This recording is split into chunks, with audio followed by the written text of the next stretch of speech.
Okay, so we are on chapter 4, text 14. Before that, let me just recap text 13. Krishna is describing the 4 divisions of society: Chaturvidha, Chaturvarna, Maya Srishtam, Guna Karma Vibhagasa. That 4 divisions in society: Brahmana, Kshatriya, Vaishya, Shudra, intellectual class, the military class, administrative class. Then comes the entrepreneurs, the business class, and then comes the laborers, the Shudras. So according to one's guna and karma, one's psychophysical nature, one finds job satisfaction or occupational satisfaction in the one of those 4 uh, societies, divisions of societies. Some of us are in Kali Yuga, we are combinations of various aspects, so we find accordingly our profession. But the caste system, as we know it, is not by birth, and that's a proof by this verse. Krishna says by guna and karma. Okay, others are also having issues.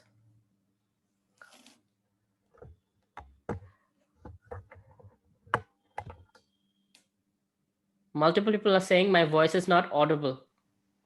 Yes, sir, we can hear you. Is it sounding weird? No, Prabhu. I'm just going to disconnect and reconnect. All right, so coming back.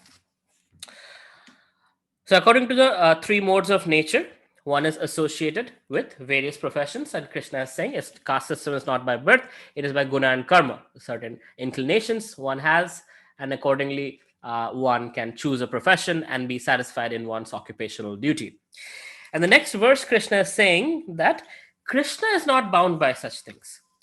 There is no work that affects me, nor do I aspire for the fruits of action. One who understands this truth about me also does not become entangled in the fruitive reactions of work. So, what does this mean?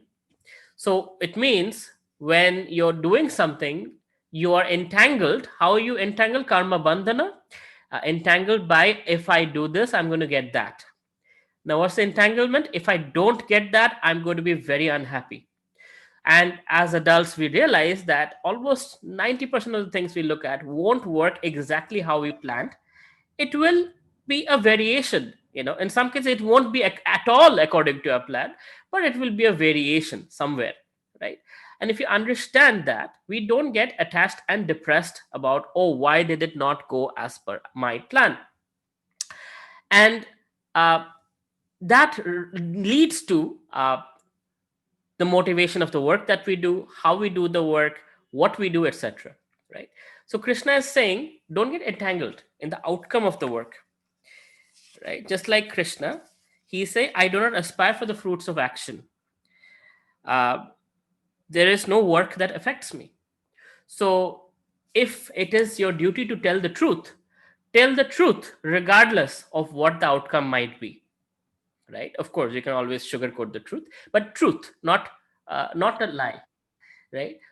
Regardless of what the outcome might be. So your dharmic activity, your working according to dharma, is not bound by the results. So imagine if the politicians would do that. That their decision making is not bound by if they get re-elected or not. They will do the right thing because it's the right thing to do. That doesn't happen, unfortunately, and that's why we have crooked politicians and we have crooked leaders, and everybody is short-sighted.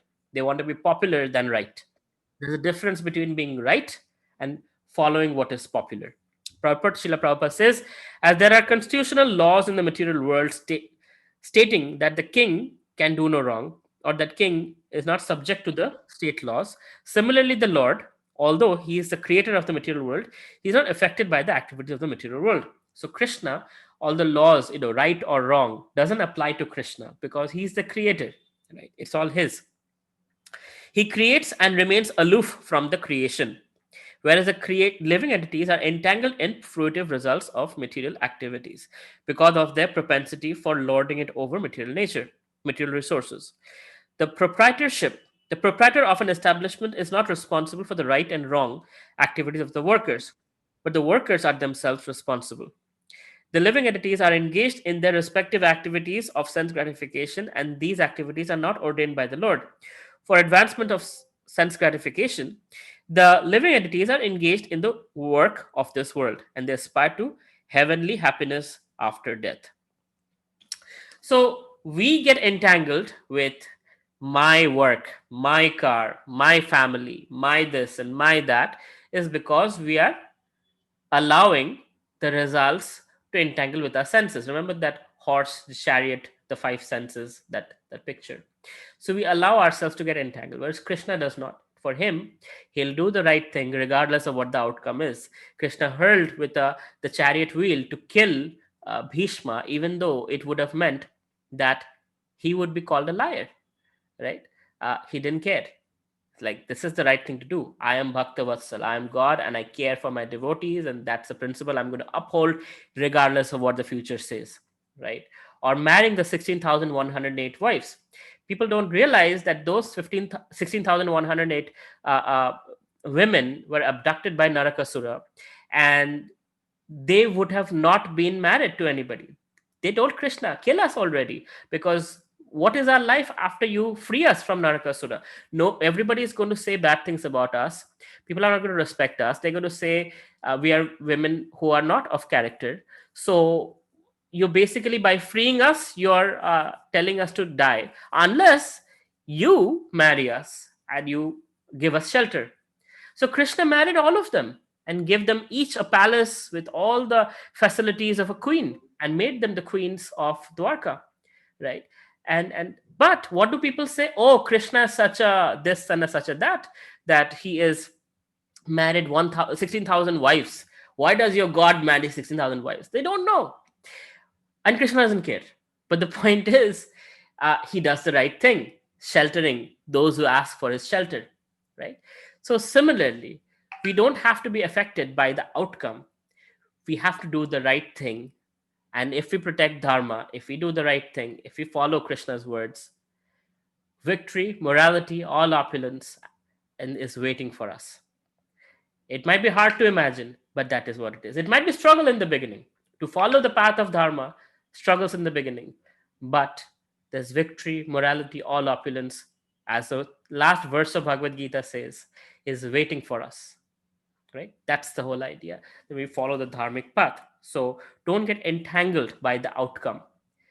You do your 100%, let the outcome be whatever. But of course, that doesn't mean you don't plan. That doesn't mean you don't do your best to get the best outcome, but you don't get attached to the outcome. If the outcome doesn't happen according to your will, you won't die, right?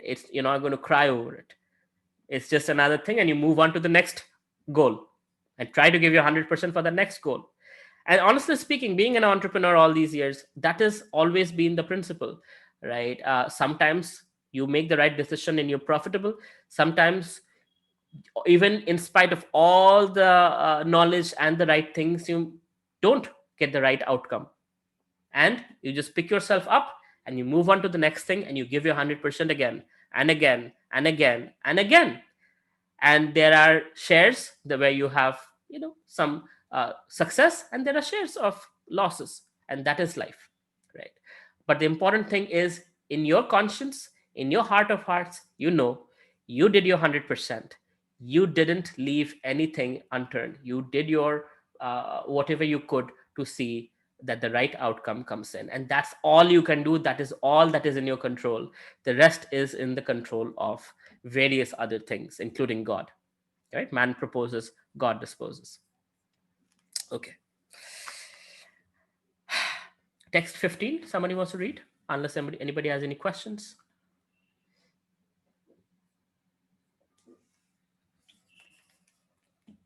Go ahead, Shivam. Read text 15. Yes, sir. Text 15. Evam Gyatva. janatva yatva kritam karma purvair api mumuksubhi kuru karmaiva tasmat tvam purvataram kritam. All the liberated souls in ancient times acted with this understanding of my transcendental nature. Therefore, you should perform your duty following in their footsteps. Thank you, Shivam Prabhu. Uh, Welcome, brother. purport. There are two classes of men. Some of them are full of polluted material things within their hearts, and some of them are materially free. Krishna consciousness is equally beneficial for both of these persons. Those who are full of dirty things can take to the line of Krishna consciousness for a gradual cleansing process, following the regulative principles of devotional service. Those who are already cleansed of the impurities may continue to act in the same Krishna consciousness so that others may follow in their exemplary activities and thereby be benefited. Foolish persons or neophytes in Krishna consciousness often want to retire from activities without having knowledge of Krishna consciousness. Arjuna's desire to retire from activities on the battlefield was not approved by the Lord. One need only know how to act. So Srila Prabhupada is saying in the purport that escapism is not the path. One has to work. It's not like you give up work and you say, okay, I'm giving up and I become a sannyasi. Sannyasis work very, very hard, at least within our Vaishnava context, extremely hardworking, serving constantly from day till day and night, right? So Krishna is saying all the liberated souls in ancient times acted with this understanding of my transcendental nature. Therefore, you should perform your duty following in the footsteps. So Krishna is not saying you should quit, because Arjuna is saying, I want to quit and go to the Himalayas and not fight this war. Krishna is saying, stay here and fight, do your duty. So this is a repeated statement Krishna will keep saying Arjuna over and over and over again. And he's telling us also, life might bring difficulties, but let's say suicide is not an option. Drugs, alcoholism is not an option. Don't escape the reality, face the challenges, learn from them, and grow better, and then face new challenges. And that way, when you apply these principles while facing these challenges, your faith in Krishna grows. Krishna holds your hand, he helps you through. You're not alone in this. You have Krishna, you have your friends who are devotees, this family of devotees, let's say Philosophy Friday. Each one of us, should be helping each other out, right? As a family. That's what we are, all brothers in the spiritual journey, brothers and sisters in the spiritual journey, right? So we are here for each other. So reach out, get help, but face the challenges rather than escaping it. Either by some people figure out a way to end their lives, or sleep too much, or drink too much, or alcohol, or whatever else, to escape the reality. The reality doesn't go away, the problems don't go away, the problems will stay. Even if one commits suicide, they have to face that same problem in the next life, because the karma that is bringing forth those problems has not gone yet. The karma has to be lived through. So one has to face those problems. So that's the issue, right? So committing suicide or ending life or whatever else is not a solution. You're just getting the symptoms out there. Shupradip is asking how to overcome confusion. Uh, by knowledge. That's why we are studying the Bhagavad Gita. When you have a confusion, ask your mentor, or from your understanding of principles in Bhagavad Gita, try to answer the question yourself. Right? That's how you come to confusion. When you don't know, you're lost. What do? You open your GPS and you track, where am I? How to get to my destination? So your GPS, Guru Sadhu Shastra, right? This is Shastra. Uh, One day you will have a guru, and you have certain mentors who are sadhus that in your life, so you can always reach out and get help. All right. So two kinds of people, right, Krishna talks about. One is nitya baddha, or those who are going through the cleansing process, materialists, but want to be spiritual. And the second is nitya mukta. That means they are already liberated, they're already freed from material life, and uh, you know but both do their activities. Like I said, even if you're a sannyasi or a guru or whatever else, everybody does their activities and duties, because uh, the first category, people who are materialistic wanting to be spiritual, are doing these activities as a self cleansing process. The second kind of people are doing this activity to set an example for others. So those who are already perfected, like including Lord Krishna. He went to the school of Sandipani Muni. He got educated by Sandipani Muni. Even though he's God, he's the creator of all knowledge. Still, in 64 days, he completed what everybody takes, 25 years to complete. But he still took those 64 days to understand and complete the 64 arts and sciences according to the Vedic system of education. Why? To set an example that we should all accept a teacher, we should all accept a guru, and we should get educated in the arts and sciences to live a happy life, a prosperous life, a unconfused life. Education is to get rid of the confusion. So Krishna didn't have to do it, but as God, he still showed that example. Buddha didn't have to do it, but he still, the system in Buddhism, there's a Lama system, the teacher, Guru Shishya Parampara, they also have a strong system, right? So in every system, you will notice that there is that Guru Shishya Parampara, that accepting teacher. So by their example, we learn this is how we should act, and this is how we should live our lives. So even though great personalities who are fully liberated don't have to follow certain rules, they do it to show an example for us. Text 16. Somebody wants to read? Yeah, Prabhu, may I? Please.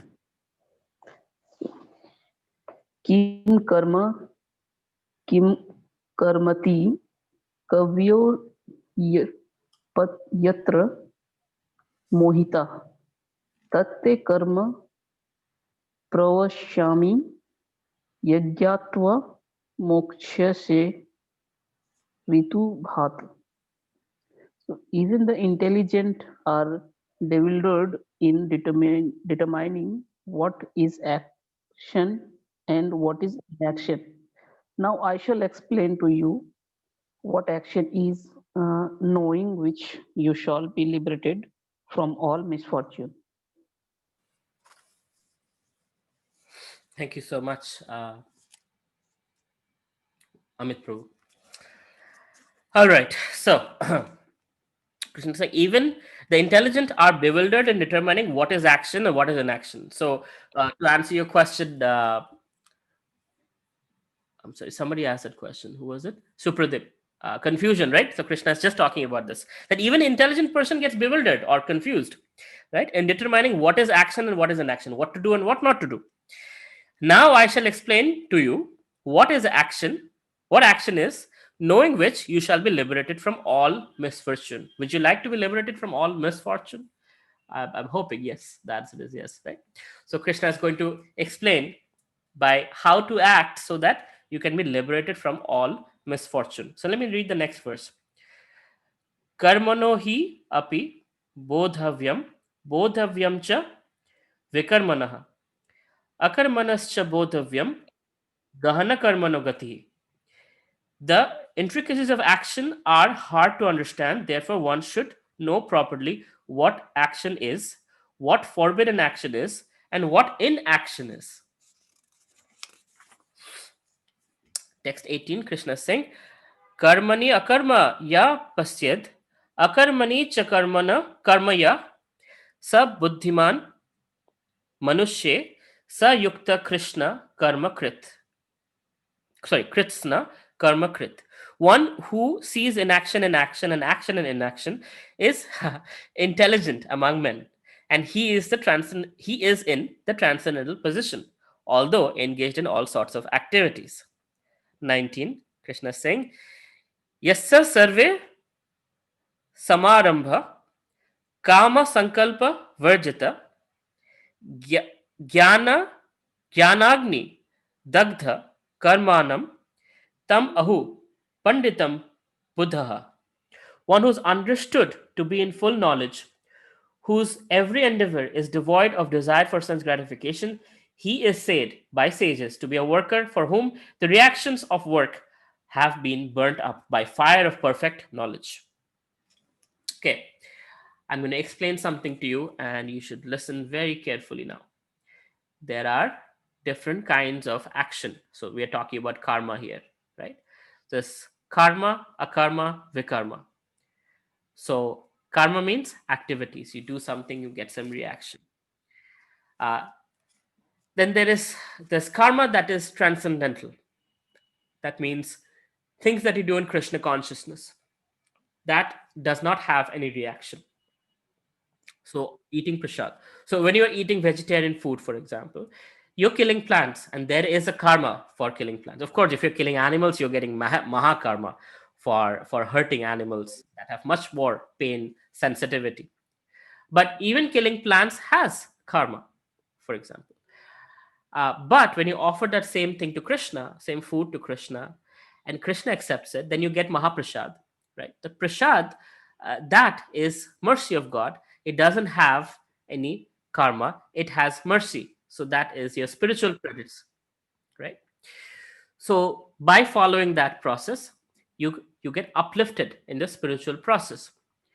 Versus, even if vegetarian food it has less karma, it is still karma. And to fulfill the karma, you have to take another birth, right? You have to take another body to fulfill that karma. Every action has a reaction. So if you have karma, you have to take another birth. If you have desires, you have to take another birth. And every birth has a problem. In fact, there are more than one problem. There's birth, there's death, there's old age, there's disease.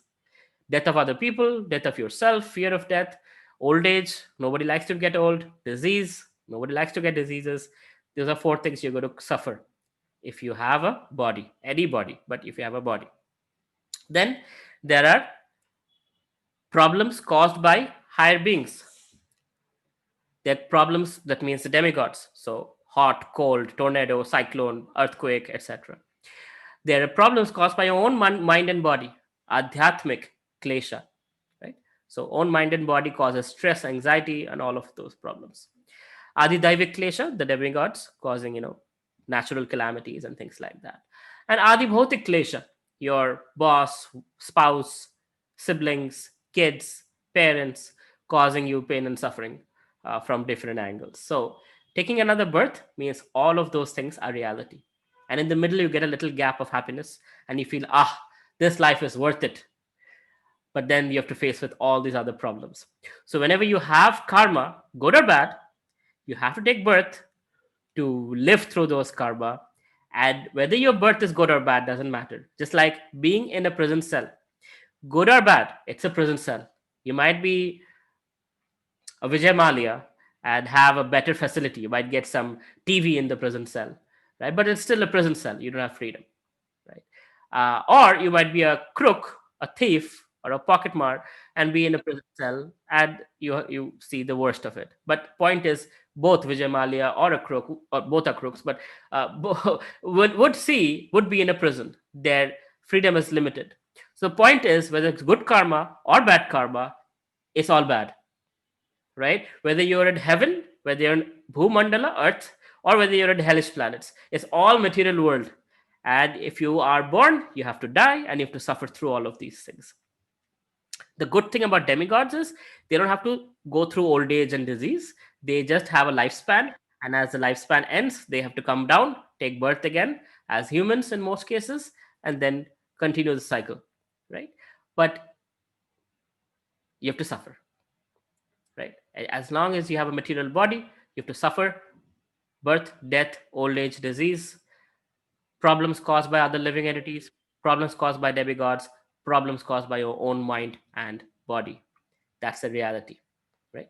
So better not to take birth again. So that's why Krishna says in the Bhagavad Gita that Punarjanma na vidyate, please come back to me. Don't take birth again. Let this be your last one. Come back. So that's why Krishna is explaining. So there are three kinds of karma. There's karma, that is activities within the Vedic paradigm, right? So that's karma. Then there's akarma, that is karma within the transcendental paradigm, that is Krishna conscious activities.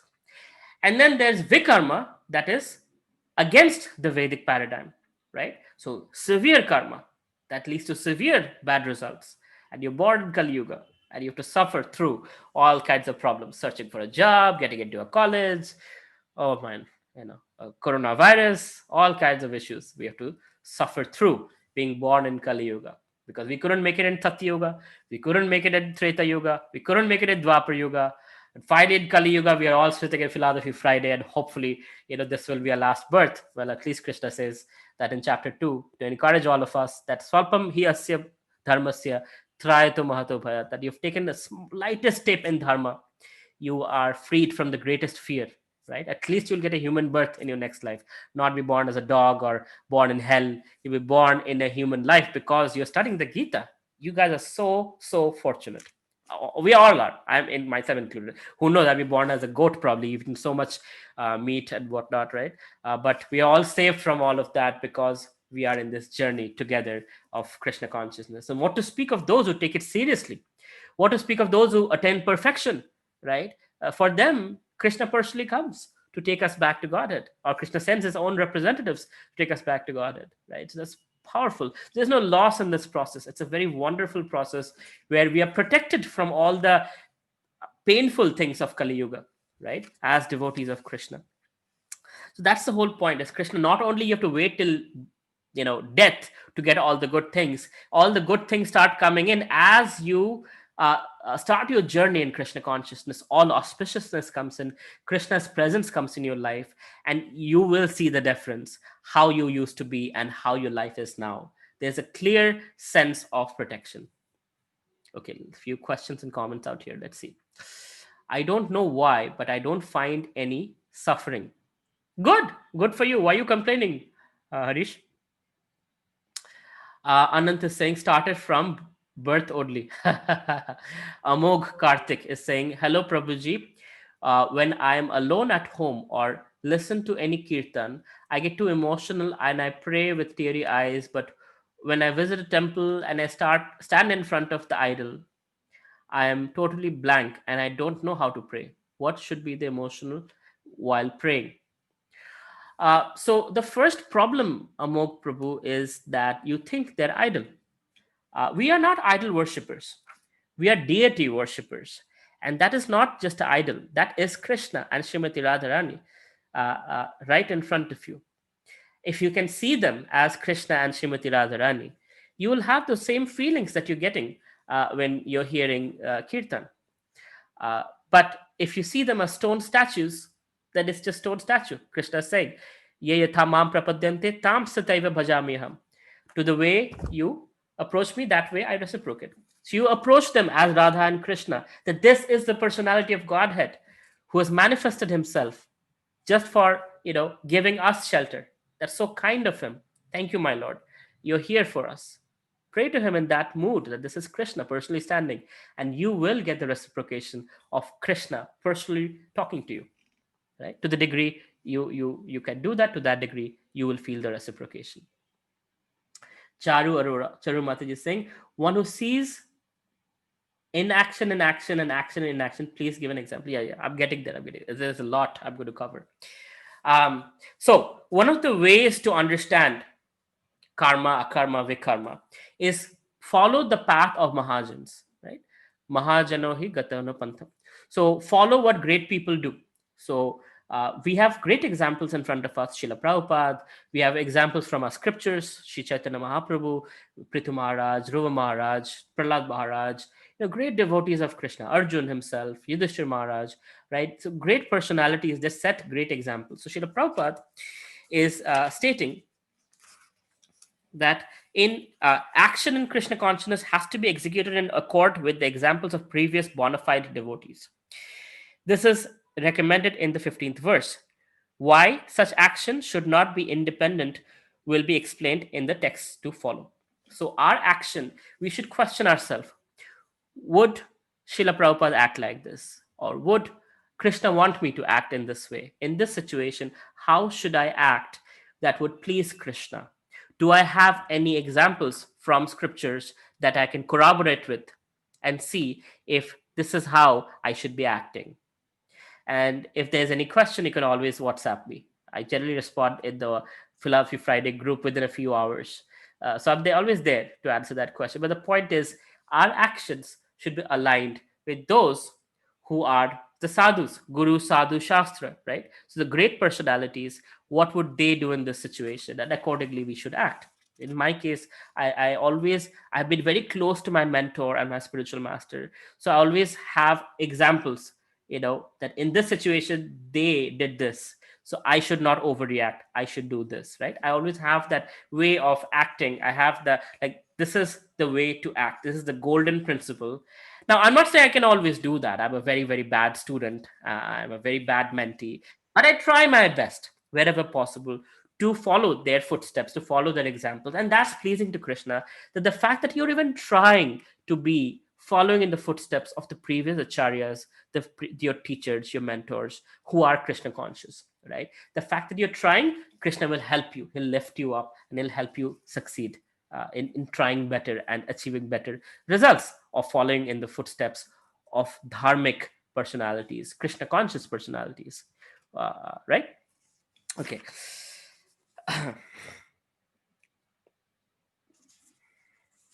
The intricacies of action are very hard to understand. Therefore, one should know properly what is action, what is forbidden action, and what is inaction. Because you might uh, eat meat and be like, "What's the big deal? You know, it's just food."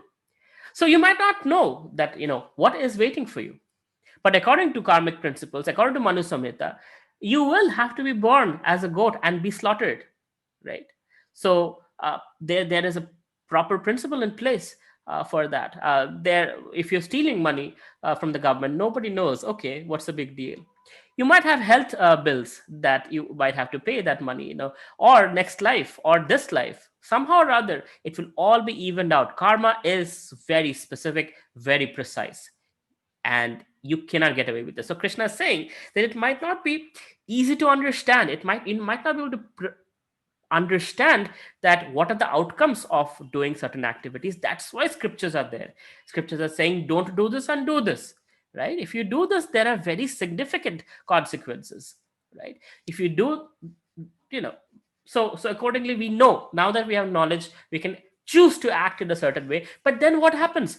The mind takes over, and it's so strong, right? Balavat, Krishna says, very strong. The mind is like, I understand all that Bhagavad Gita stuff, but right now I want to gratify my senses, and you're going to do what I tell you to do, or else I'm going to cause you a lot of suffering, right? And then we're like, okay, my dear mind, let me just do it this last one time. It's okay, nobody is watching, it doesn't matter. But you know what? Krishna is watching. Super soul, Paramatma, is the witness. So every action has a reaction, and you should act knowing that this reaction is coming, whether today, tomorrow, or a lifetime later. Okay. So if one is serious about liberation from material bondage, one has to understand the distinctions between action, inaction, and unauthorized actions.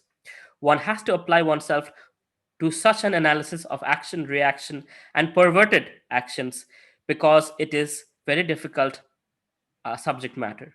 To understand Krishna consciousness and action according to its modes, one has to learn one's relationship with the Supreme. So it's not a matter of fear. Like in other religions, people are like, do this or you're going to hell. That is not our way. That's not the bhakti way of doing things. Bhakti way is, I love you, Krishna.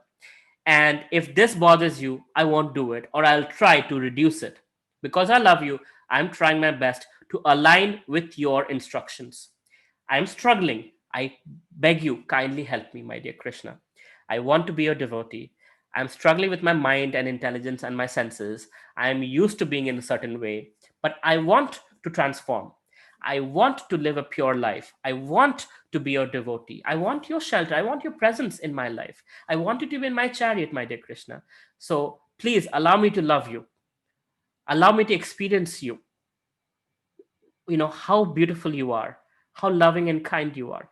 Allow me to experience you so that my heart gets attracted to your lotus feet. And then I don't have to get attracted to other things, right? Material things that are bound to eventually diminish and die, right? If you love someone, that love, if it is material, diminishes and dies. If you love a phone, diminishes and dies. You love a car, diminishes and dies. But with Krishna, it only grows.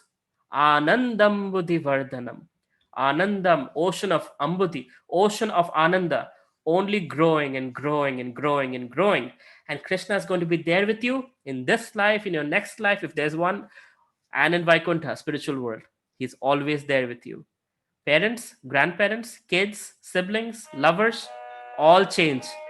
Krishna, always there with you. Even if one has taken the birth as amoeba, as a bacteria, as a virus, Krishna is always there. So it's one constant in your life. So it's important to connect with Krishna and act not out of fear, but out of love. Not that, oh, if I do this, it's pop. Should I do this? Can I chant like this? Can I? People message me like that, right? And my answer is, don't do it out of fear. Do what you can do the best possible way out of love for Krishna, right? That's the principle. So now it comes to this one. One who sees inaction in action and action in inaction is intelligent among men. And he is a transcendental position, although engaged in all sorts of activities. A person acting in Krishna consciousness is naturally free from the bonds of karma.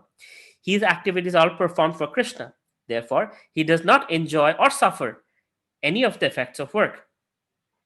Consequently, he is intelligent in human society, even though he is engaged in all sorts of activities for Krishna. Akarma means without reaction to work. The impersonalist cases fruitive activities out of fear so that the resultant action may not be a stumbling block for the path of self-realization. But the personalist knows rightly his position as the eternal servant of the Supreme Personality of Godhead. Therefore, engages in the activities of Krishna consciousness. Because everything is done for Krishna, he enjoys only transcendental happiness and is discharged of the service. Those who are engaged in this process are known to be without desire for personal sense gratification. The sense of eternal servitude to Krishna makes one immune to all sorts of reactionary elements of work. So, what does this mean? So, Charu Mataji asked the question. One who sees inaction in action and action in inaction. So, a lot of times when you're doing certain activities, like you're offering food to Krishna, an atheist might come and say, "Ha, do you think a picture eats food or a statue eats food? What are you doing?"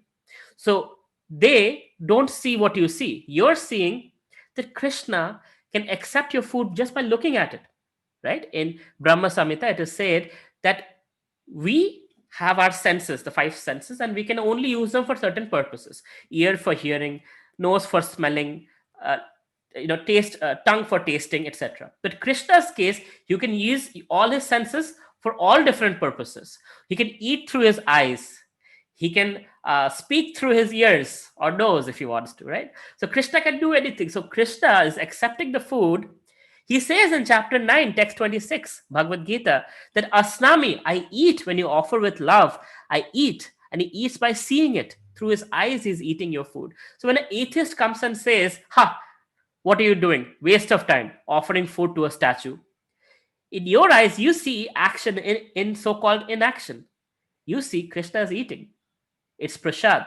And with bhakti, you accept that prasad. You honor that prasad because Krishna has blessed it with his vision. He has first accepted it. You've offered with gratitude. Krishna has accepted it with love and is giving back his love in the form of Mahaprasad. Right? So that's what it means, Charu Mataji, that as devotees, we see certain things that have value. Whereas outsiders, they'll be like, "Why are you wasting milk on doing abhishek of statues? Give that milk to the poor people," right? They'll say, "Build a hospital at Ram Janmabhoomi. Why are you building temples?" So materialistic people see things in a certain way, but they don't have the eyes to see the spiritual element of it. Because if you're doing abhishek of Krishna, that milk is going to grow so much. Everybody is going to, everybody is going to benefit from the overall aspect of growth and prosperity that the land will see.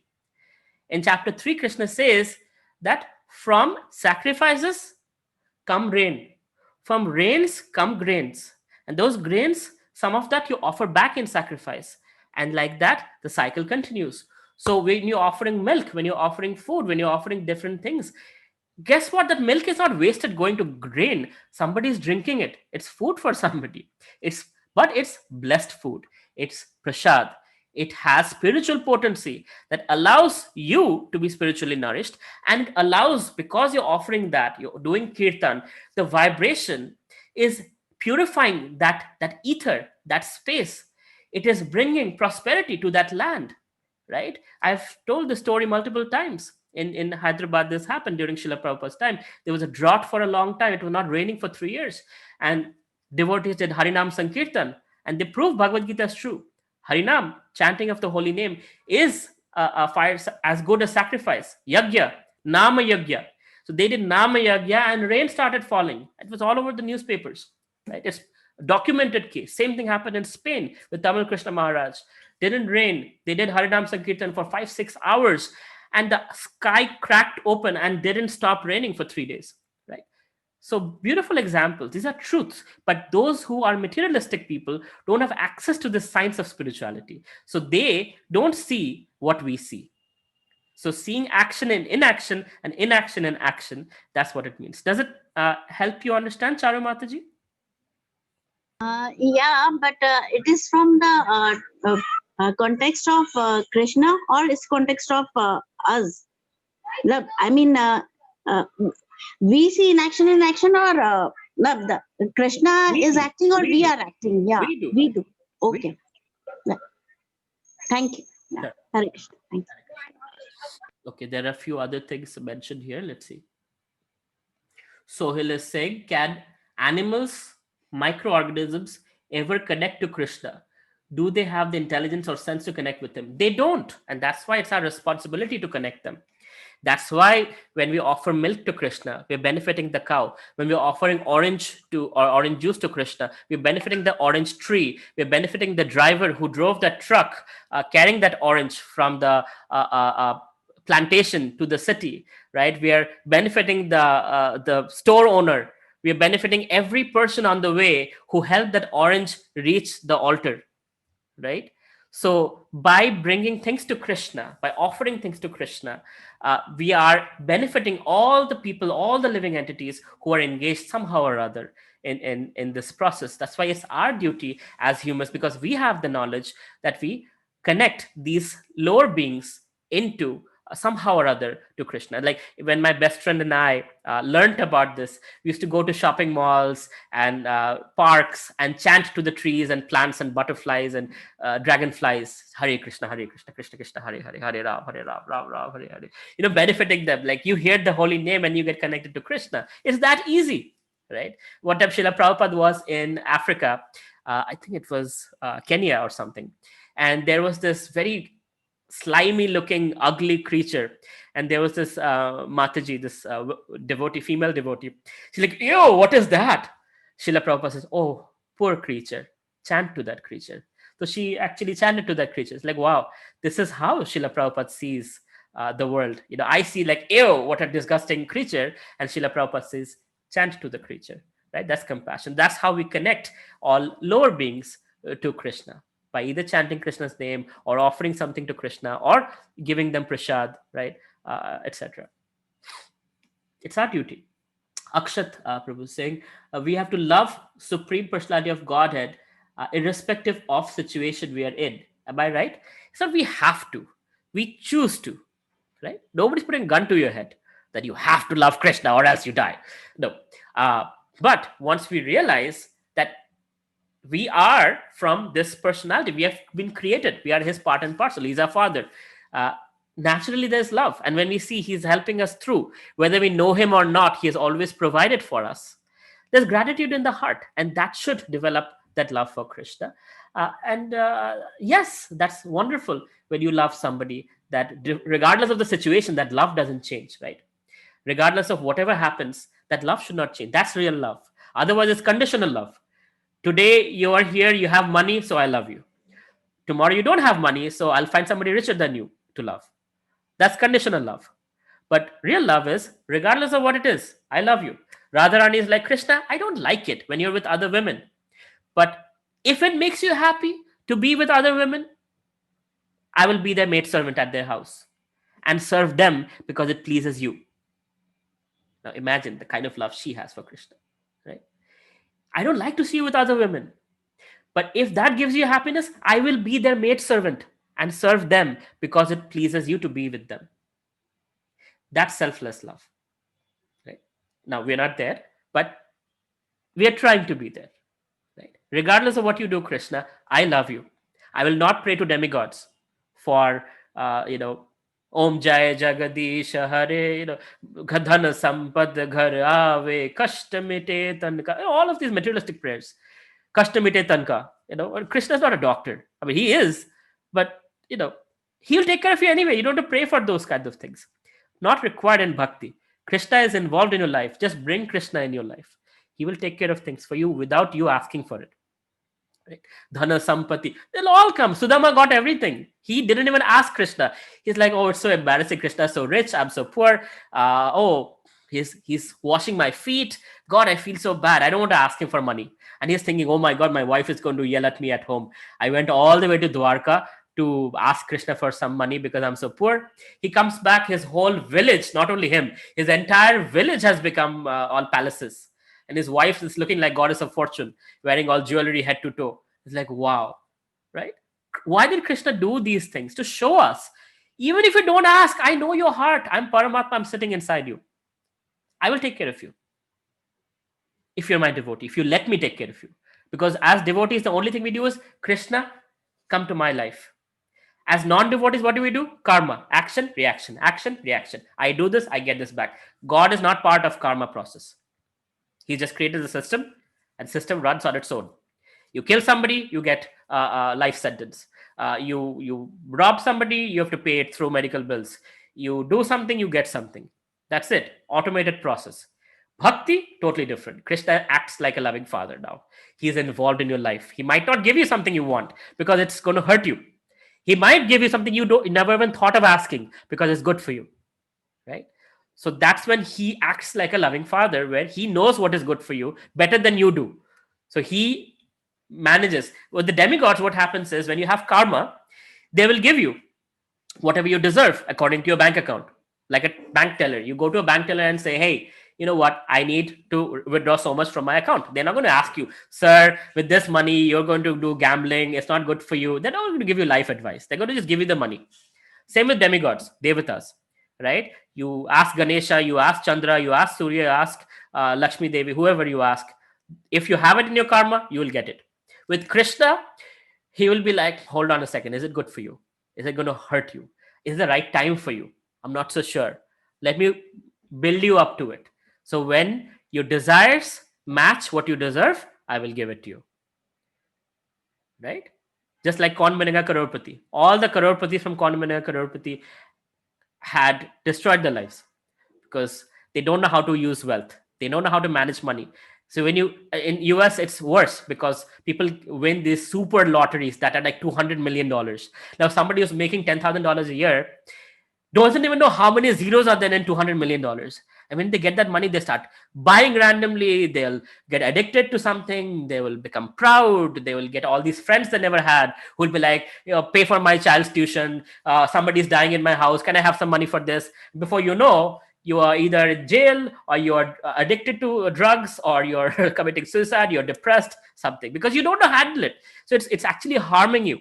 Right? So what Krishna does, okay, you have this desire, I'll fulfill it for you. But help you figure out, take you to that point where you can handle it, and then I'll give it to you.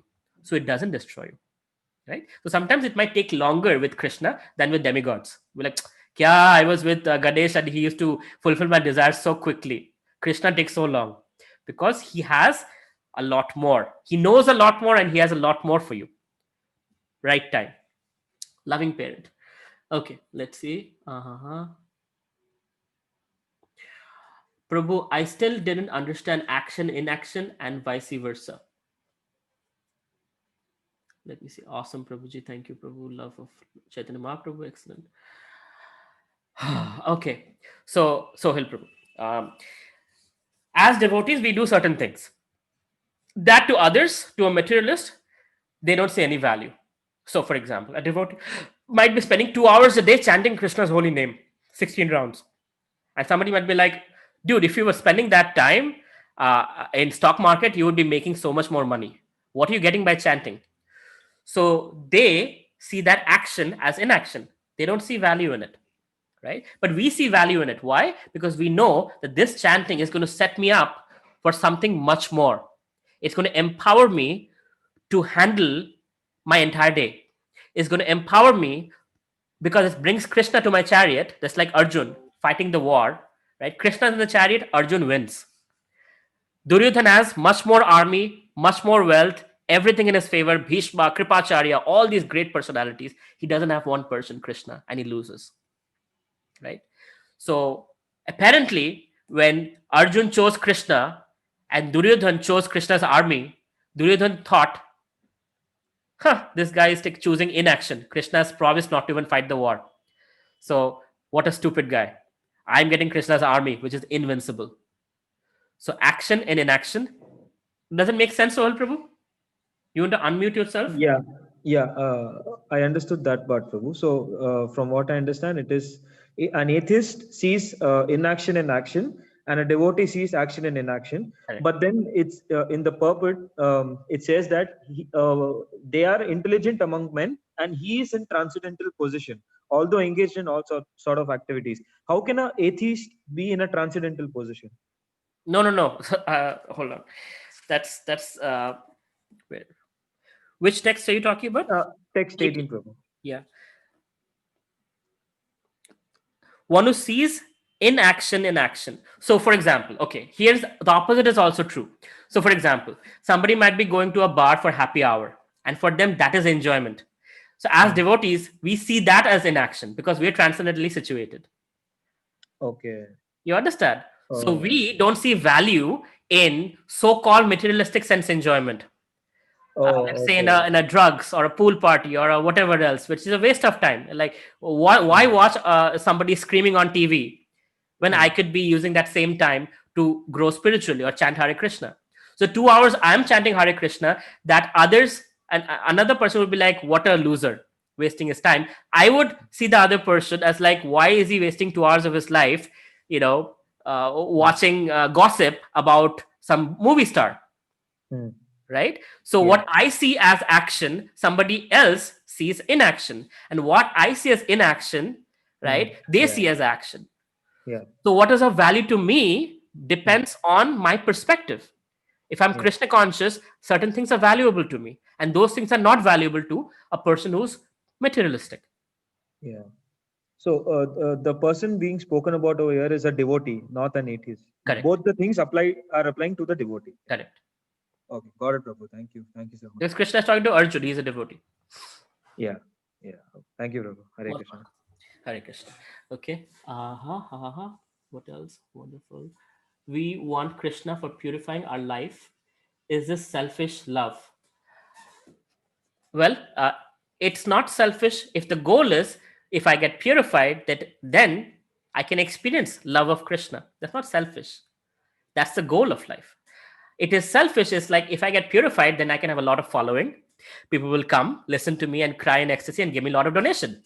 And then I can have all kinds of, like, the prime minister will be at my feet, and all the politicians will be worshiping me. So I'll have a lot of power. That is selfish, right? So, but if it is because I want Krishna's attention, I want, relationship with God, that is not selfish. That is our most purest goal. That's what we want. That's what Krishna wants us to want. Right? Makes sense? 2 more minutes. Any questions, anyone? You can unmute and ask.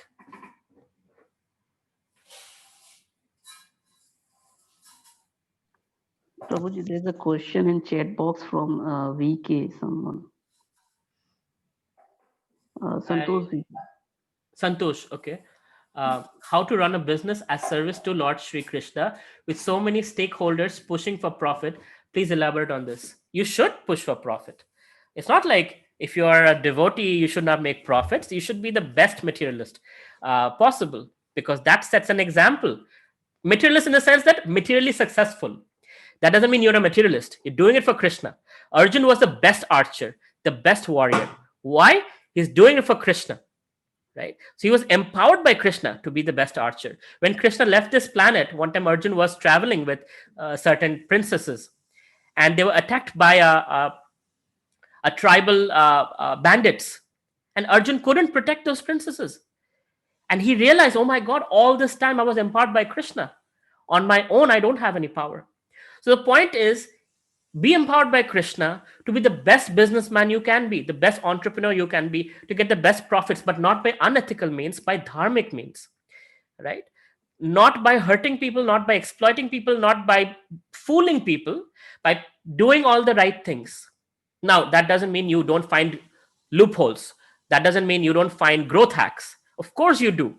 I surround myself with good lawyers and accountants to make sure, like, I don't like to pay taxes. So find me all the loopholes you can find. So I don't have to pay taxes as much as anybody else, right? Of course, I'll do that. But I will not, fool someone or lie to someone or do anything fraudulent. That's not what I would do. And so by following all the principles, if you're profitable, you set a great example for others to follow. That, wow, this person is a dharmic person and look at him, he's so successful. I want to be dharmic too. And then I can also be successful, because people have the understanding that to be profitable, you have to have some ghapla here, some ghapla there, and you doesn't have to be necessarily true. So that's how you set an example that people glorify you, and you give that glorification to Krishna. That's how you run a business in a Krishna conscious way. You're very clear. My dear Krishna, please empower me to do the right things and act in bhakti in this occupational duty. Arjun was a warrior. I am a businessman. This is how I run my business. Very well explained. Thank you, Prabhuji. Sure. Okay, it's 8:31. Thank you very much. Srila Prabhupada ki jai, Srimad Bhagavad Gita ki jai. Hare Krishna, everyone. Have a good night. Thank you, Guruji. Hare Krishna. Hare Krishna. Hare Krishna. Hare Krishna.